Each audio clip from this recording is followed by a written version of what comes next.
Okay, rolling. First, I must at the outset say that the work done by Prayojana Construction Management Training Institute is phenomenal. They are no more than 8 months old as I speak to you today at the beginning of April.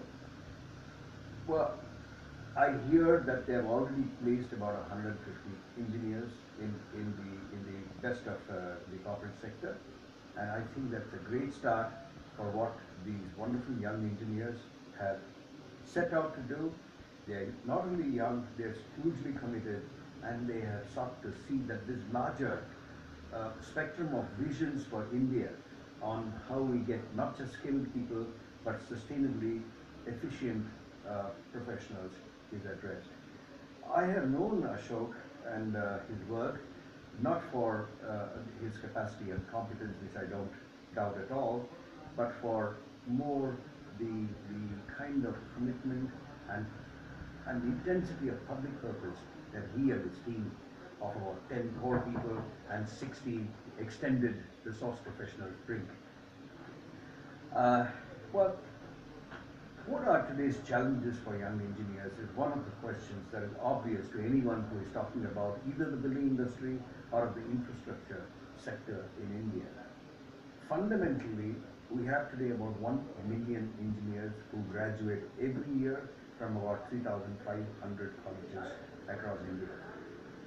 About 60% of these colleges are in the south of India between Andhra Pradesh, Karnataka and Tamil Nadu. The bad news is that 93% of these 1 million engineers are not employable for two reasons. One, their basic ability to communicate or their levels of comprehension of concepts as well as of implementation of such concepts in the arena of actual work is seriously missing. Now, how do you address this is a challenge not to be discussed in a short chat of this kind. There are multiple things that you need to be doing beyond what the colleges are doing. Any random interview survey with students of engineering of any discipline in any college across India will tell you this, that the student completely is assured and believes that the certification process that the engineering courseware gives him after 4 years is all he and his parents want from the college.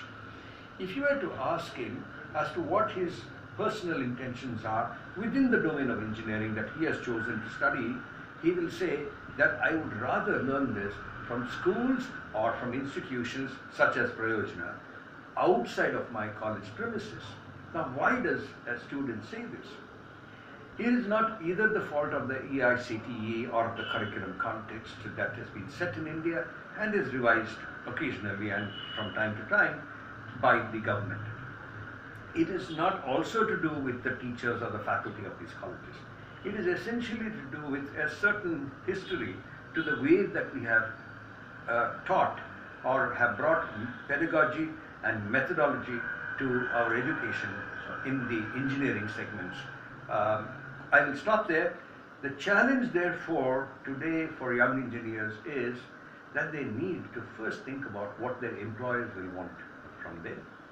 If I have an engineering certificate and I look out for employment and go for an interview, what are the things I should know, not from my context of my needing a job, but from the context of the employer finding utility and use for my competence and for my skills. Now, this is a process of a little bit of mentoring. Prayojana is doing a great job in terms of, shall we say, the finishing needs of such young engineers that India's universities and colleges are putting out today. Now, one Prayojana and the construction training programs that they hold, despite all their commitment and their intensity of purpose, cannot actually fulfill this extremely large need that India has got. But this is a great start. And as they always say, it is this one effort by one person that can change a few things for the country as we hurtle toward higher GDP and hurtle toward greater need for employment itself. for these young engineers, and we have got at least 45 million such engineers who have graduated over the last 25 to 30 years and who are either in employment or have chosen to go away from engineering and find other jobs. Now, what should colleges therefore be doing? If I talk about these 3,500 plus colleges that India has got, which are dedicated or at least are supposed to be offering engineering education in these disciplines, 6 or 7 of them, they need to see how beyond the statutory mandated studies that students have got by the norms of the AICTE as well as of the university, that they bring in people from industry, that they invite professionals to come and speak to these engineers on subjects beyond engineering. They must bring people who can talk about personality development. They must of course bring people from hardcore engineering who can talk to them in very simple ways about what will be needed of these young engineers when they go into employment. Centrally, beyond what faculty can offer them, they must look at how every single professional who is coming from industry is helping this young engineer, undergraduate, understand how he can make himself more employable. What companies are expected to do to address these needs? While engineering colleges have to do what they have to do, companies, when they recruit, typically have this challenge of not being able to spend too much cost on induction itself. Now, if I expect a company to say that the first 3 months' salary will be sort of not looked at seriously, and that time will be spent by the company's senior staff to induct and to bring in step on step these new engineer recruits into the larger process of the company, I would think that is not easy for those bosses because they have constraints of budgets.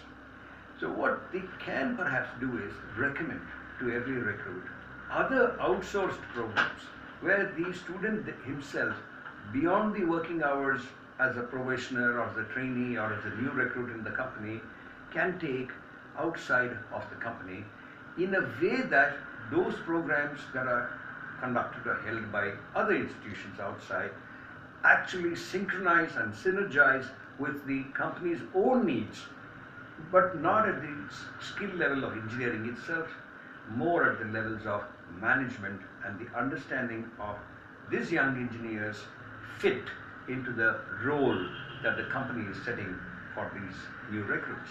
That is, I think, what companies need to be doing. There is no conscious effort, except for those few exceptions, in the corporate sector, for such effort to be sympathetic, bring empathy to this person's need to fit into the professional role that the company has set for him.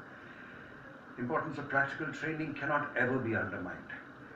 Practical training is about how beyond the classroom in vivo or in vitro sessions that they have, they need to go to practice the conceptual understanding of those realities that they have.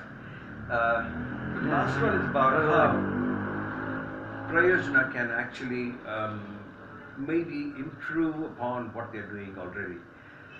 I must first hasten to add that there is very little that you can tell a passion-driven organization like Prayojana on what they need to be doing to better themselves.